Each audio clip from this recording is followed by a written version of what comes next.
Assalamualaikum warahmatullahi wabarakatuh.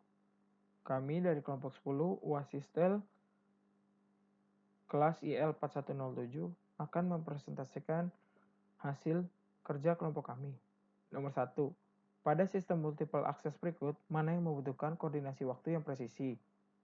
A. FDMA, B. CDMA, C. TDMA, D. CDMA dan FDMA, E. CDMA dan TDMA. Jawabannya C. TDMA. Karena pada TDMA, kanal-kanal komunikasi dirupakan dalam bentuk slot-slot waktu. Slot waktu adalah berapa lama seorang pelanggan mendapat giliran untuk memakai pita frekuensi. Nomor 2. CDMA berbeda dari TDMA dalam hal A. Bandwidth, B. Link, C. Carrier, D. Time sharing, atau E. Betul semua. Jawabannya E. Betul semua. Berikut perbedaannya. Bandwidth pada TDMA berkisar pada 200 kHz, sedangkan CDMA 1,25 MHz. Carrier pada TDMA 8, pada CDMA 20-30. Frekuensi uplink pada TDMA 890 sampai 915 MHz, sedangkan pada CDMA 824 sampai 849 MHz. Frekuensi downlink pada TDMA 935 sampai 960 MHz, sedangkan pada CDMA 869 sampai dengan 894 MHz. Pada time sharingnya pada TDMA secara bergantian, sedangkan pada CDMA secara bersamaan dalam waktu yang bersamaan. Nomor 3. Perencanaan frekuensi sangat esensial di dalam A. FDMA, B. TDMA, C. FDM, D. TDM, E. Pilihan A dan B benar. Jawabannya FDMA, karena FDMA adalah sistem multiple access yang menempatkan seseorang pelanggan pada sebuah kanal berbentuk pita frekuensi atau frekuensi band komunikasi. Jika satu pita frekuensi dianggap sebagai satu jalan, maka FDMA merupakan teknik satu pelanggan, satu jalan. Nomor 4. Manakah yang bukan merupakan keunggulan direct sequence spread spectrum? A. Mampu menekan jamming, B. Memungkinkan teknik CDMA, C. Tahan wideband interference, D. Menggunakan spektrum frekuensi yang sempit, dan E. Tahan terhadap draw atau noise. Jawabannya ialah D. Menggunakan spektrum frekuensi yang sempit, karena keunggulan dari direct sequence spread spectrum ialah mampu menekan jamming, memungkinkan teknik CDMA, tahan wideband interference, dan tahan draw atau noise. Nomor 5. Urutan operasi dalam PCM adalah A. Sampling encoding kuantisasi, B. Sampling kuantitasi coding, C. Kuantisasi sampling coding, D. Kuantisasi coding sampling, E. Coding kuantisasi sampling. Jawabannya ialah B. Sampling kuantisasi coding. Karena pada proses analog to digital converter terjadi 3 proses, yaitu pengambilan nilai diskrit atau sampling, kemudian pengelompokan diskrit yang didapat atau kuantisasi, dan mengkodekan data hasil kuantisasi dalam bentuk digital atau coding. Nomor 6. Pada proses konversi analog to digital diperlukan A. Sampler, B. Quantizer, C. Coder, D. Sampler dan Quantizer, E. Sampler, Quantizer, dan Coder. Jawabannya ialah E. Sampler, Quantizer, dan Coder. Karena dalam proses analog to digital, membutuhkan sampler sebagai inputnya, quantizer sebagai pembeda level kuantisasinya, dan coder untuk mengubah sinyal menjadi biner. Nomor 7. Sinyal dapat direkonstruksi jika disampling dengan kecepatan A. Di bawah Nyquist rate, B. Pada Nyquist rate, C. Di atas Nyquist rate, D. Pada dan di atas Nyquist rate, dan E. Di bawah dan pada Nyquist rate.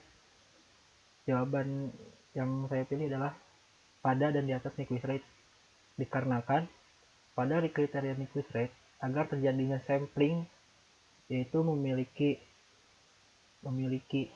syarat sebagai berikut. Fs lebih besar sama dengan 2F maksimal.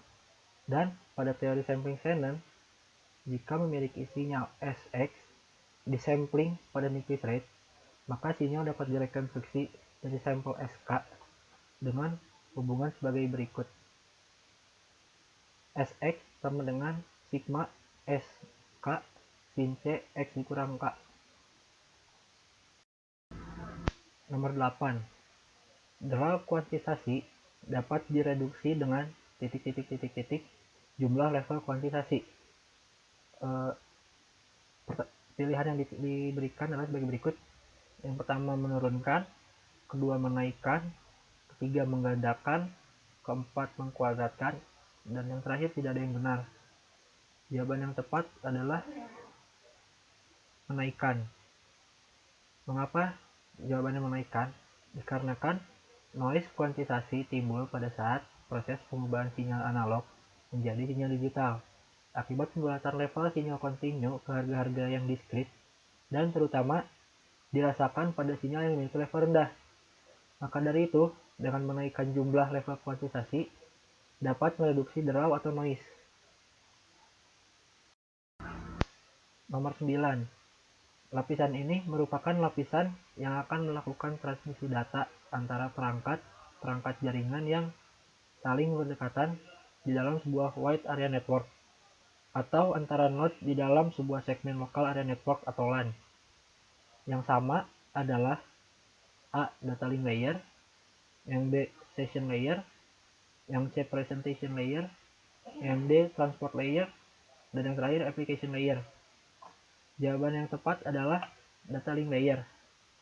Karena data link layer ini adalah lapisan kedua dari bawah dalam model OSI yang dapat melakukan konversi frame-frame jaringan yang berisi data mendeteksi kesalahan dan pentransmisian ulang terhadap frame yang gagal.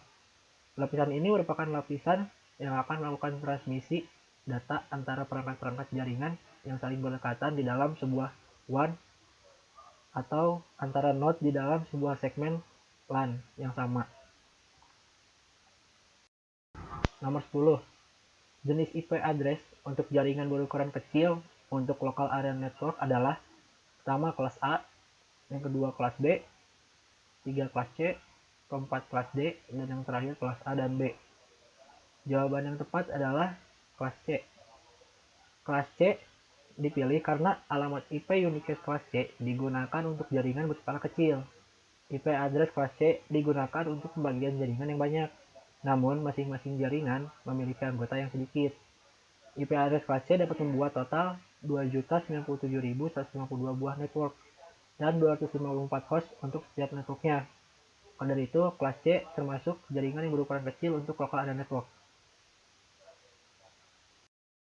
Nomor 11. Panjang host ID pada kelas B yaitu A. 8 bit, B. 16 bit, C. 24 bit, D. 64 bit, yang E. 128 bit. Jawaban yang tepat adalah 16 bit. Mengapa 16 bit? Karena alamat-alamat unicast kelas B dikhususkan untuk jaringan skala menengah hingga skala besar. 2 bit pertama di dalam oktet pertama alamat IP kelas B selalu diset ke bilangan biner 10.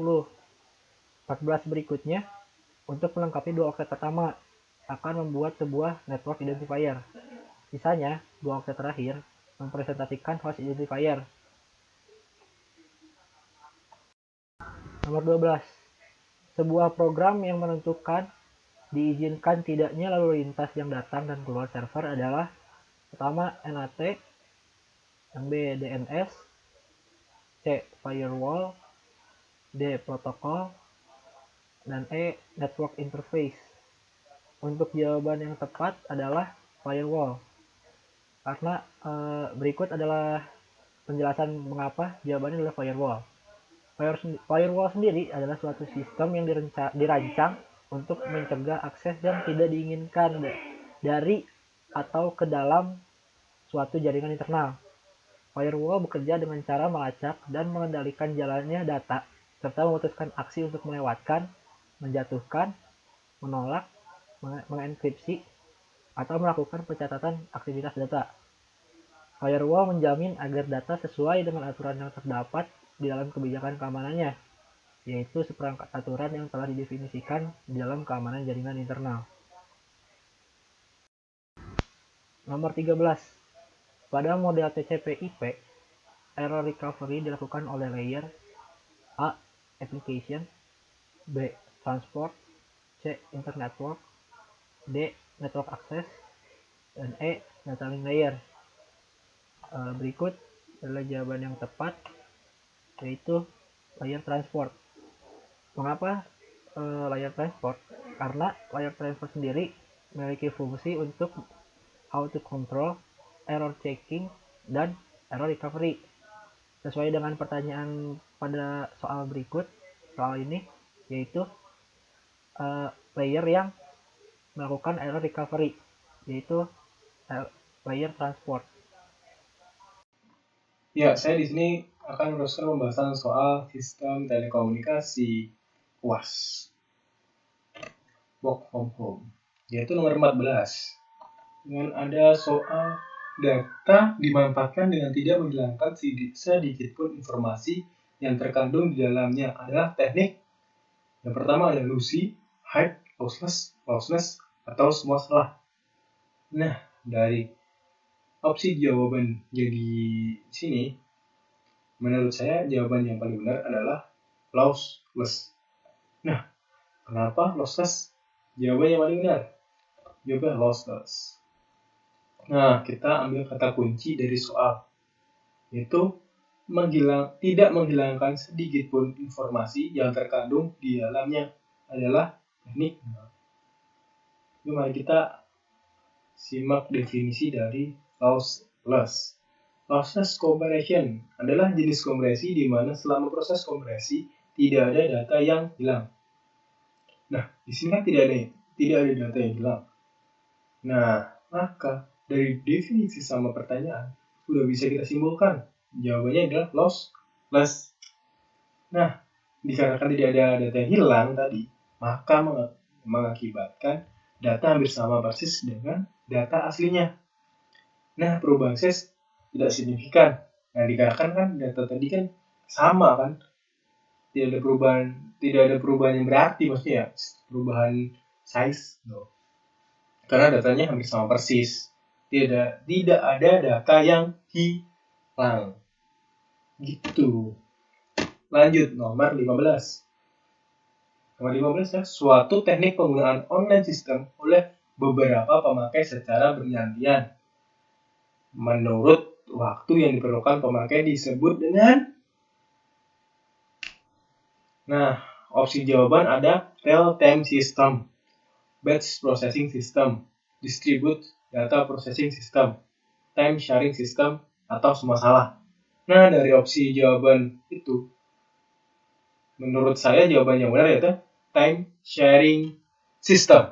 Kenapa time sharing system jawabannya benar? Nah, kita bahas bareng-bareng di sini. Untuk definisi dari time sharing system, yaitu suatu teknik penggunaan online system oleh beberapa pemakai secara bergantian menurut waktu yang diperlukan pemakai. Nah, dari definisi itu udah bisa kita simpulkan dong, yaitu jawabannya time sharing system. Coba kita sinkronisasi antara pertanyaan dan jawaban. Itu udah sinkron, maksud dari pertanyaan udah tercapai, yaitu jawaban time sharing system. Nah, untuk penggunaan time sharing system dalam kehidupan sehari-hari yaitu pada suatu teller terminal pada suatu bank. Nah, jadi digunakan pada suatu bank, pada teller, terminal tellernya.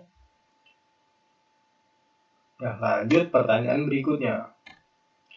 Nah, layer yang bertanggung jawab dalam melakukan enkripsi data. Nah, apa itu? Yaitu pilihan jawaban ada layer network, layer session, layer representation, layer transport, layer fisik. Nah, dari kelima opsi jawaban itu ada satu jawaban yang benar, yaitu layer presentation. Nah, dasar saya menjawab layer presentation, saya dari ini. Nah, tugas dari layer presentation yaitu melakukan definisi terhadap sintak yang dipakai oleh host jaringan dalam berkomunikasi. Nah, layer presentation juga mempunyai tanggung jawab, yaitu salah satunya melakukan enkripsi. Nah, melakukan enkripsi, nah seperti di pertanyaan di atas tadi. yaitu melakukan enkripsi data. Iya, benar. Dan juga melakukan deskripsi informasi serta data hingga kemudian dipakai di lapisan aplikasi. Lanjut. Nah, suatu cara untuk memperkecil ukuran data serta mempersingkat waktu pengiriman maupun menghemat penggunaan media penyimpanan adalah, nah, inti dari pertanyaan itu adalah memperkecil ukuran data dan memperkecil ukuran data. Nah, dengan memperkecil ukuran data itu kan dapat mempersingkat waktu pengiriman dan menghemat penggunaan media penyimpanannya. Nah, ada pilihan jawaban yaitu enskripsi, kapsulasi, kompresi, file CZ, deskripsi. Nah, dari pilihan jawaban itu, jawaban yang benar adalah kompresi. Kenapa kompresi jawabannya benar? Nah, saya bahas di sini. Kompresi, dari definisi dari kompresi dulu ya, yaitu kompresi data atau pemampatan data, yaitu sebuah cara untuk memadatkan data sehingga hanya memerlukan ruang dan penyimpanan lebih kecil sehingga lebih efisien dalam menyimpan atau mempersingkat waktu pertukaran data tersebut. Nah, dari definisi kompresi aja udah kita bisa jawab dong. Jawaban yang benar apa? Coba kita sinkronisasi antara jawaban dan pertanyaan, antara pembahasan dan pertanyaan tadi. Kan udah kita dapat lihat lah jawaban yang benar apa. Nah, saya bisa tambahin. Nah, kompresi itu ada dua macam. Yaitu yang pertama adalah kompresi tanpa kehilangan, yaitu lossless yang kita bahas tadi di nomor 16. Dan ada lossless. Nah, lossless adalah pemampatan data dengan kehilangan. Nah, dia kehilangan data, sedangkan lossless tidak kehilangan data. Nah, itu sih perbedaan antara lossless dan lossless. Lanjut. Nah, pada serial transmission memiliki metode transmisi yaitu, nah, kita lebih perjelas lagi pertanyaannya, yaitu metode transmisi pada serial transmission. Nah, ini kan lebih gampang ya. Yang pertama, opsi jawaban ada multi point dan point to point. Selanjutnya ada serial dan paralel. Yang selanjutnya ya synchronous transmission dan asynchronous transmission. Selanjutnya ada baseband dan broadband. Selanjutnya ada broadcast. Nah, dari kelima opsi jawaban itu, ada satu jawaban yang benar. Nah, menurut pemirsa apa? Ya, jadi jawaban yang benar adalah menurut saya ya. Nah, menurut yang sudah saya dapat, tadi saya udah cari-cari. Nah, yaitu synchronous transmission dan asynchronous transmission. Nah, kenapa saya bisa jawab itu? Nah, saya tadi menemukan sumbernya ini. Pada serial transmission ini memiliki metode transmisi yaitu synchronous transmission dan asynchronous transmission. Nah, kan di sini pada belum tahu ya synchronous transmission itu apa, asynchronous transmission itu apa. Nah, kita bahas di sini juga. Ya, synchronous transmission atau mode transmisi data disebut juga dengan istilah synchronous transfer mode atau yang biasa disebut STM. Adalah transmisi data di mana kedua belah pihak pengirim dan penerima berada pada waktu yang sinkron. Pada proses transmisi data diatur sedemikian rupa supaya memiliki pengaturan yang sama sehingga waktu data dikirimkan dan diterima baik oleh alat tersebut. Biasanya pengaturan ini didasarkan terhadap pewaktuan dalam pengiriman sinyal. Pewaktuan ini diatur oleh suatu denyut listrik secara periodik atau yang disebut dengan clock. Kan kita familiar ya dengan kata clock. Nah, clock itu apa sih? Clock itu apa? Nah, jadi itu adalah pewaktuan diatur oleh suatu denyut listrik secara periodik. Yaitu adalah definisi dari clock itu. Nah, kan tadi ada synchronous transmission dan asynchronous transmission. Kita bahas asynchronous transmission. Nah, asynchronous transmission, mode ini biasanya disebut dengan istilah ATM. Nah, karena synchronous transmission tadi STM, jadi Asynchronous Transmission (ATM) atau Asynchronous Transfer Mode adalah transmisi data di mana kedua belah pihak pengirim dan penerima tidak perlu berada di waktu yang sinkron. Bisa kita lihat di sini perbedaan antara asinkronus sama sinkronus. Nah, jadi asinkronus adalah waktunya sinkron, sedangkan asinkronus adalah waktunya tidak sinkron, tidak perlu waktu yang sama. Dan sedangkan sinkronus harus di waktu yang sama. Metode transmisi ini diterapkan pada komunikasi data di mana kecepatan gerak pengirim dan gerak penyampaian jauh berbeda. Nah, contoh ya, kita keyboard ke memori dilakukan tak sinkron karena kecepatan keyboard ditentukan oleh kecepatan user menekan tombol atau manusia. Nah, jadi kan untuk keyboard untuk input ketik, tidak secepat mesin melakukan kecepatannya. Kecepatan memori ditentukan oleh transfer rate dari memori. Namun bagaimana cepat manusia mengetik masih lambat dibandingkan cepat prosesor dalam mentransfer data. Karena suatu prosesor untuk mentransfer data itu sangat cepat sekali. Bisa sekian aksi per milidetik. Sering digunakan oleh seseorang yang untuk mengirimkan menerima antara dua alat.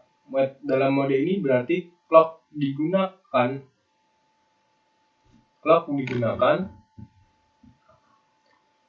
oleh kedua alat, tidak bekerja selaras satu dengan lainnya.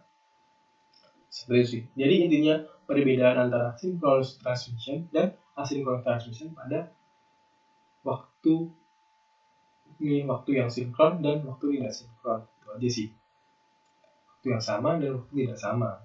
Asynchronous tidak waktu yang tidak sama, dan sinkronus waktu yang sama. Lanjut. Ini fiber optik banyak digunakan dalam sistem komunikasi, baik berupa voice, data, video, yang bukan merupakan kelebihan dari penggunaan fiber optik untuk sistem komunikasi adalah, di sini untuk di daerah kita biasanya fiber optik di kabel internet, yaitu kabel telepon di perkotaan besar, itu biasanya udah pakai fiber optik. Nah, contohnya kemarin saya di Geladi di Semarang. Nah, itu sebagian besar udah pakai fiber optik. Nah, karena kan Semarang juga termasuk kota besar di Indonesia ini. Tuh, jadi fiber optik itu adalah kabel telepon yang baru sih. Di sini baru, belum, maksudnya masih di tahun-tahun 5 tahun ke belakang, 5 tahun ke belakang kemarin. 5 tahun ke depan kemarin. 5 tahunan ini lah baru dipakai. Nah, dulunya sebelum fiber optik ada ada kabel tembaga, terus ada antara tembaga sama optik, terus sekarang mau ke optik dan optik. Nah, tetapi untuk kabel optik itu sendiri pemasangannya tidak mudah ya, karena kan dia sangat rentan pecah jika pemasangannya tidak pas dan juga penyambungannya susah. Nah, tapi dia juga punya banyak kelebihan, dan tapi dia juga punya kekurangan. Nah, di sini kita bahas. Nah, dilihat dari kelebihan fiber optik. Coba lihat kita opsi jawaban nomor 1. Kemampuan mentransmisikan data jumlah lebih besar. Itu udah jelas sih. Sedangkan fiber optik udah lebih kencang daripada daripada kabel tembaga. Lebih aman. Nah, dia juga lebih aman karena tidak menimbulkan listrik. Dan ini sih lebih aman. Ya, kurang aman jika dimaling, karena kan dia juga mahal. Tidak terganggu oleh EMI atau RFI. Nah, dia juga tidak terganggu oleh itu, karena yang terganggu itu adalah kabel tembaga. Mudah instalasi. Nah, ini yang menurut saya salah, karena kabel fiber optik ini susah dalam instalasiannya. Harus memerlukan alat khusus untuk penyambungan, untuk pemasangan, karena dia sangat rentan. Nah, dia pun memiliki kelemahan jika berbelok 90 derajat ya, dia akan pecah. Nah, itu udah tidak bisa mengalirkan transmisinya gitu. Bandwidth besar, ini udah jelas bandwidth besar. Udah jelas daripada tembaga, dia lebih besar sih. Nah, dari kelima opsi jawaban itu udah bisa kita lihat, berarti mudah instalasi itu bukan merupakan kelebihan dari penggunaan fiber optik. Nah, kan masih ada banyak kelebihan dan kekurangan fiber optik. Kita bahas dulu kelebihan dari fiber optik. Kelebihan dari fiber optik. Fiber optik ini memiliki kelebihan yang tidak dimiliki oleh kabel lain pada umumnya seperti berikut. Fiber optik mampu menyalurkan data lebih banyak dengan kecepatan yang lebih tinggi, bahkan mau mencapai gigabit per second. Nah, dia cepat sekali tuh. Sehingga lebar pita bandwidth lebih besar. Otomatis itu. Memiliki ukuran lebih kecil dan ringan daripada kabel lain, sehingga dapat menghemat tempat. Ya, begitu sih. Soalnya, menurut pengalaman saya kemarin, jadi untuk kabel tembaga itu, satu kabel, satu rumah. Sedangkan, itu kan memerlukan kabel yang begitu banyak ya. Nah, jika fiber optik, dia satu kabel bisa beberapa rumah, karena dia udah ada penyebarnya. Maksudnya ada alat untuk satu kabel bisa untuk 8 rumah gitu. Memiliki gangguan yang sedikit. Nah, udah saya bahas tadi di depan ya. Karena tidak dipengaruhi oleh sinyal elektromagnetik dan radio, karena dia fiber optik, bukan tembaga gitu. Tidak menggunakan listrik. Nah, tadi lebih aman karena dia tidak menggunakan listrik, tidak mungkin nyetrum gitu. Nah, ya lebih aman. Nah, tadi udah saya bahas beberapa kali di depan ya. Fiber optik dapat mengalirkan sinyal lebih jauh dibanding kabel lain. Karena dikarenakan kecepatan dia mentransfer data, dia juga bisa mentransmisikan sinyal lebih jauh gitu. Dia bahkan tidak memerlukan repeater. Jika diperlukan repeater, biasanya dia letaknya tidak manusiawi. Bukan tidak manusiawi, tidak pada umumnya gitu. Nah, kan ini ada kelebihan. Ada kelebihan pasti ada kekurangan. Kita bahas kekurangan dari fiber optik.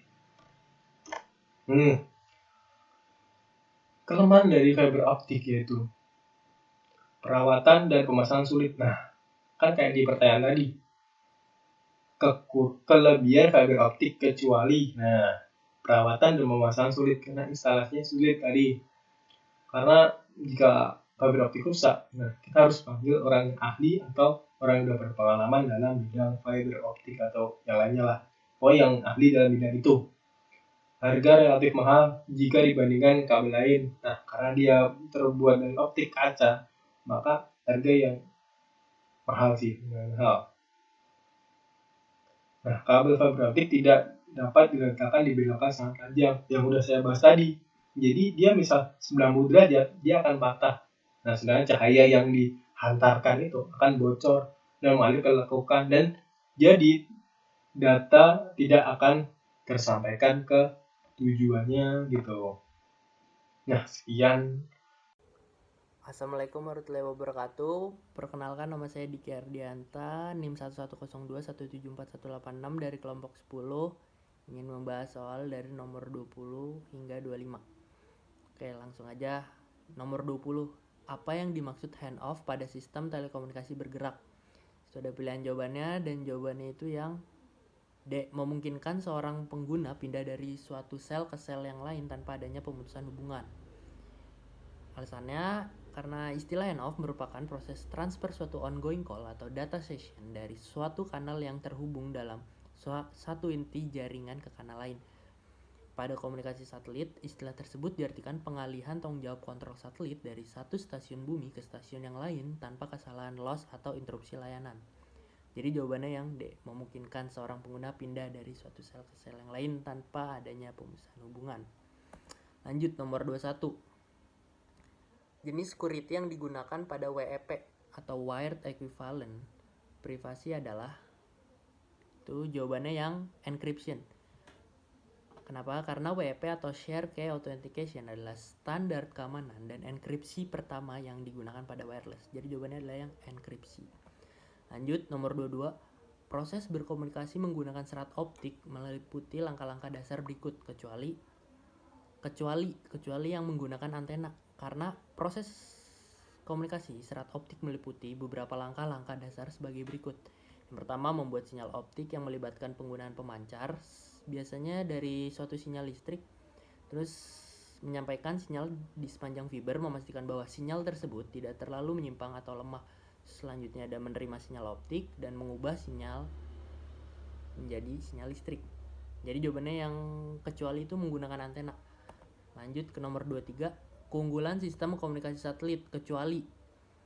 Nah, jawabannya itu kecuali yang karakteristik layanan tidak seragam. Karena kelebihan jaringan satelit antara lain, yang pertama cakupan yang luas, bandwidth yang tersedia cukup lebar, independen dari infrastruktur terestrial, instalasi jaringan segmen bumi yang cepat, dan biaya relatif rendah per site-nya.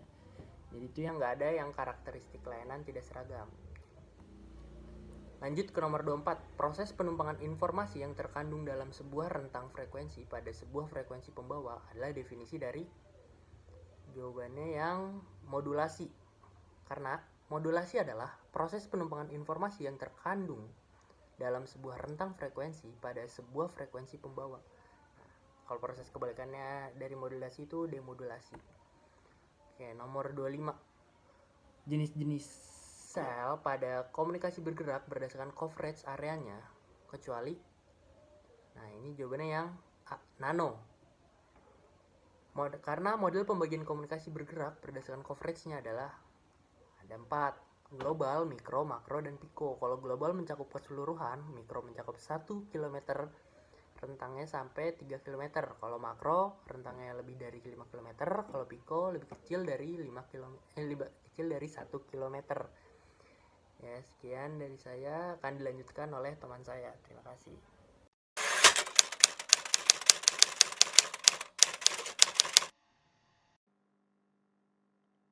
Selanjutnya soal esai nomor 1. Dengan menggunakan Hamming code event parity, cek apakah terdapat error pada kode word berikut. XX00110. Jika ada, tentukan posisi error tersebut. Karena kami kelompok 10, maka kode word XX menjadi 10001110.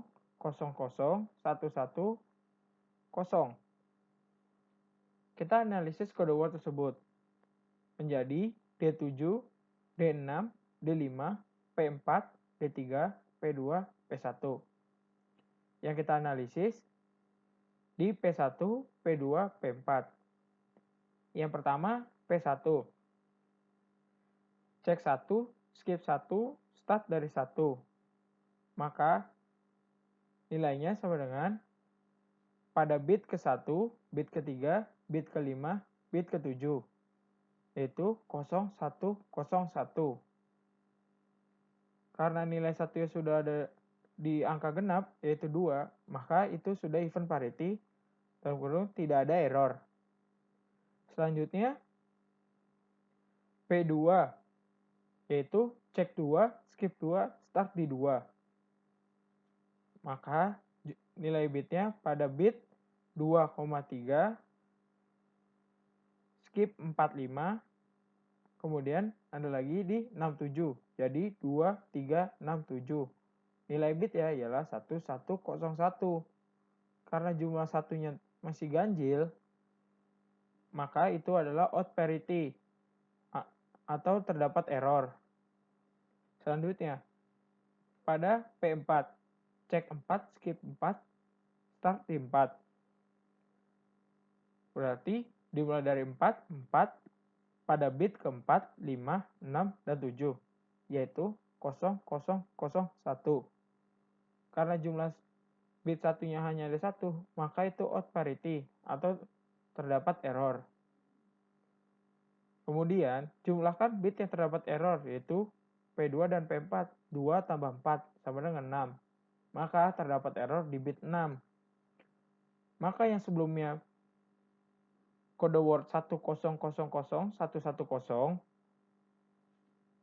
bit ke-6 yang tadinya 0 diubah menjadi ke-1. Maka hasilnya menjadi sekarang 11001110.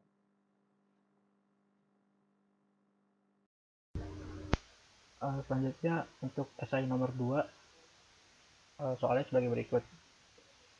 Untuk network address-nya, kelompok kami mendapatkan network address 141.7.10.0/25. Berikut adalah pertanyaan-pertanyaan yang harus dijawab untuk nilai address bus, default subnet mask, custom subnet mask, dan lain-lain. Berikut adalah jawaban dari kelompok kami untuk nomor 2 bagian esai berikut ini. Berikut adalah jawabannya. Yang pertama, network address sesuai dengan soal yang kelompok kami dapatkan. Kemudian address class-nya, address class untuk network address berikut adalah kelas B, dikarenakan network address berikut berada di oktat 128 sampai 191. Kemudian default subnet mask yaitu 255.255.0.0. Mengapa kami mendapatkan nilai demikian? Itu dikarenakan default subnet mask untuk kelas B nilainya adalah seperti berikut. Kemudian ada custom subnet mask. Untuk custom subnet mask-nya dikarenakan CIDR-nya 25, maka custom subnet mask yang didapatkan adalah 255.255.255.128. Dan untuk angka binernya seperti yang dicantumkan di slide berikut ya, bisa dilihat sendiri. Kemudian untuk jumlah subnet mask-nya kita menggunakan rumus 2 pangkat X sama dengan 2 pangkat 1. Mengapa nilai X-nya 1? Itu dikarenakan jumlah dari bit satunya ada 1 di custom subnet mask-nya. Maka dari itu nilai X-nya 1. Dan untuk jumlah subnet mask jumlah subnetnya ada 2. Kemudian jumlah host address per subnet. Untuk mencari jumlah host address per subnet, kita menggunakan rumus 2 pangkat Y min 1. Untuk nilai Y sendiri yaitu adalah jumlah bit 0 di custom subnet mask. Karena jumlah 0-nya ada 7, maka nilai Y-nya adalah 7. Kemudian dimasukkan ke rumus yang tadi, 2 pangkat 7 dikurang 1, hasilnya jumlah host address per subnet ada 127 host. Kemudian jumlah usable address kita dapat cari dengan rumus 2 pangkat Y dikurang 2. Untuk jumlah nilai Y-nya sudah didapatkan di jumlah host address per subnet tadi, yaitu 7. Maka 2 pangkat 7 dikurang 2 hasilnya 126 host. Kemudian ada blok subnet.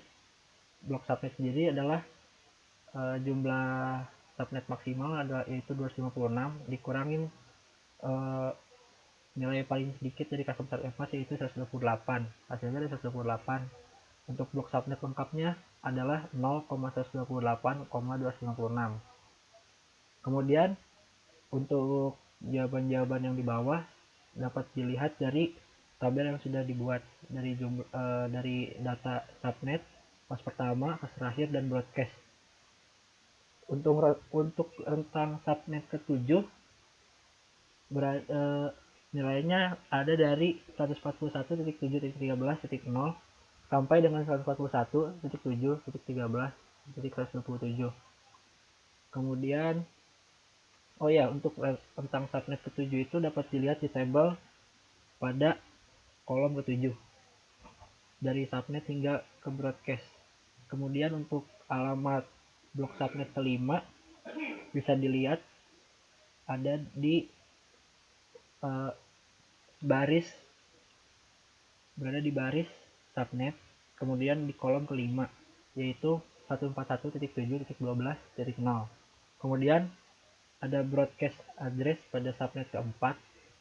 Broadcast address pada subnet keempat itu berada di baris broadcast dan di kolom keempat yang nilainya 141.7.11.255. Kemudian untuk user address pada subnet ke-6 itu adalah subnet yang berada di baris host pertama hingga host terakhir dan berada di kolom ke-6, yaitu 141.7.12.129 sampai dengan 141.7.12.254. Sekian pembahasan dari esai nomor 2. Selanjutnya untuk nomor 3 dipersilahkan. Oke, selanjutnya dan nomor 3 esai yaitu soalnya diketahui 7 simbol A, B, C, D, E, F, G dengan probabilitas kemunculan masing-masing 0,25, 0,20, 0,15, 0,15, 0,10, 0,10 dan nomor kelompok. Karena saya kelompok 10, maka yang terakhir adalah 0,10. Dan pertanyaannya yang A, tentukan Shannon-Fano kode untuk ketujuh simbol tersebut menggunakan tabel. Yang B-nya tentukan Shannon-Fano kode untuk ketujuh simbol menggunakan diagram pohon. Dan yang C menghitung redundansi dan efisiensinya. Langsung aja ke yang A-nya yang mencari Shannon-Fano kode menggunakan tabel. Jadi itu untuk step pertamanya itu dia udah pasti 0 dan bawahnya 1 mengikuti terusnya ke bawahnya. Dan untuk step-step selanjutnya itu simbol yang A dibandingin dengan simbol penjumlahan yang bawahnya dan seterusnya step kedua, step ketiga, dan step keempat nanti bakal menghasilkan yang A itu simbolnya dengan kode 00, B 01, yang C 100, yang D 101, yang E 110, yang G 1110, yang F 1111. Ya, itu untuk yang A menggunakan tabel. Nah, kalau untuk yang menggunakan diagram pohon yang B, jadi itu step pertamanya tuh kita tulis semuanya berurutan dan kita pisahin dengan yang A dan B itu dipisah karena dia yang step pertamanya. Terus dipisah, terus lanjut lagi dipisah lagi ke step yang ketiga, CD sama EFG nya dipisah. Habis itu yang step keempat E sama FG nya dipisah dan hasilnya kan jadi yang step nomor 5 itu. Ya, itu yang simbol A nya 00, B nya 01, C 100, D 101, yang E 110, yang G 1110, yang F 1111. Nah, terus ini buat yang C nya yang mencari redundansi dan efisiensi. Nah, buat cari redundansi itu rumusnya L dikurangin H. Nah, dimana L itu average length-nya, yang H itu entropinya. Nah, buat mencari L-nya itu si probability dikali simbolnya. Ada berapa? Nah, ini 0,25 dikali 2 karena kodenya itu ada 2. Nah, gitu. Dan seterusnya itu bakal nanti dapat hasilnya 2,7 bits per simbol. Nah, kalau entropi nih. Nah, ini minus dalam kurung 0,25 log 2 0,25. Nah, di log probabilitas lagi dan seterusnya ditambah terus di seterusnya kayak gitu terus. Nanti bakal hasilnya dapat 2,67 bits per simbol. Nah, itu kan L sama H-nya udah diketahuin. Nah, sekarang nyari R-nya. L dikurangin H. Average dikurangin entropi. 2,7 dikurangin min 2,67 sama dengan 0,03 bits per simbol. Nah, itu buat redundansinya udah dapet. Nah, sekarang cari yang C, efisiensinya. Yang C yang selanjutnya efisiensinya. Efisiensi itu rumusnya H per L dikali 100%. Nah, H-nya udah dapet 2,67, L-nya 2,7, terus dibagi dikali 100%. Nah, nanti hasilnya itu mendekati 98,89% ya. Oke, sekian dari saya, akan dilanjutkan oleh teman saya. Kasih. Nah, saya di sini akan melanjutkan pembahasan soal esai UAS Sistel. Jadi, saya bahas nomor 4, yaitu sebuah sinyal percakapan dengan durasi total 1 menit. Sinyal percakapan ini disampling dengan kecepatan X kHz. Nanti X itu dari nomor kelompok kami. Kemudian dikodekan, diharapkan diperoleh SNRI 40 dB full load. Tentukan A. Jumlah bit tiap sampel yang dibutuhkan. B. Jumlah level kuantisasi. C. Bitrate dan bandwidth PCM. D. Kapasitas memori untuk percakapan selama 1 menit. Nah, Jadi yang pertama itu kita cari X-nya berapa. Nah, X itu dari nomor kelompok kami. Dikarenakan kami kelompok 10, maka X-nya diganti dengan 10. Jadi, disampling sinyal percakapan ini disampling dengan kecepatan 10 kHz. Kemudian dikodekan. Nah, mari kita jawab nomor 1, yaitu jumlah bit tiap sampel yang dibutuhkan. Nah, SNRH sama dengan 10 log 10 SNRH. Nah, SNRH kita tadi kan udah ketemu 40 dB. Nah, sama 40 dB sama dengan 1,76 ditambah 6,02 B. Nah, B sama dengan 40 min 1,76 dibagi 6,02. Nah, jadi hasilnya ketemu 6,35. Nah, bit EFF-nya kita buatkan menjadi 6 bit per sampel. Nah, yang B jumlah level kuantisasi. Dikarenakan tadi kita 6 bit, maka N-nya nanti kita ganti dengan 6. Yaitu dengan rumus L sama dengan 2 pangkat N. Nah, N-nya kan 6 tadi, maka L sama dengan 2 pangkat 6. Nah, L sama dengan 2 pangkat 6 kan sama dengan 64. Maka L sama dengan 64 level kuantisasi. Langsung C, yaitu bitrate dan bandwidth PCM. Nah, bitrate dengan rumus bitrate sama dengan N kali Fs. Nah, N-nya kan tadi kita udah ketemu 6. Nah, maka 6 dikarenakan Fs-nya tadi 10 kHz, maka diganti dengan di sini juga 10 kHz, yaitu 6 kali 10 kHz. Nah, 6 kali 10 kHz sama dengan 60.000 BPS sama dengan 60 kbps. Nah, untuk bandwidth PCN lebih dari sama dengan R/2. Nah, jadi bandwidth PCM sama dengan 60 kbps per 2. Terus sama dengan 30 kbps. Jadi bandwidth PCM lebih dari sama dengan 30 kb per s. Nah, di sini kita mencari kapasitas, yang nomor D kita mencari kapasitas memori. Nah, kapasitas memori sama dengan bitrate kali waktu. Nah, kita kan tadi udah ketemu bitrate-nya 60 kbps.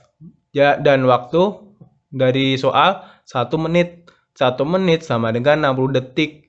Nah, jadi 60 kali 60 sama dengan 360 KB. Nah, kita jadiin MB jadi 3,6. Lanjut. Nah, nomor 5. Diketahui sinyal data DT -111 dan DSS kode CT1-111 untuk kelompok genap. Nah, 1-1-1-1 untuk kelompok ganjil. Gambarkan pada grafik di bawah ini. Nah, yang A sinyal data dan DSS code. Yang B speeding signal TB. Nah, ini adalah jawaban dari yang A. Nah, untuk DT atau sinyal data yaitu kondisi awal kita di -1. Nah, terus naik ke 1. Di sini nggak ada kursornya. Nah, naik ke 1 langsung masih berjalan di 1. Nah, untuk yang DSS atau di sini di grafik CT. Nah, untuk yang pertama karena kita kelompok 10, maka kita kelompok genap. Maka kita kondisi awal 1 di atas. Langsung turun ke -1. Kembali lagi ke 1, turun lagi ke -1, kembali lagi ke 1, turun lagi ke -1 dan kembali lagi ke 1.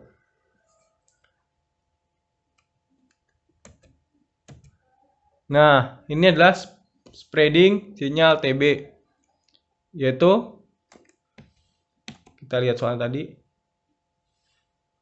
Nah, dari grafik sebelumnya dapat kita simpulkan bahwa kondisi awalnya kita di min 1.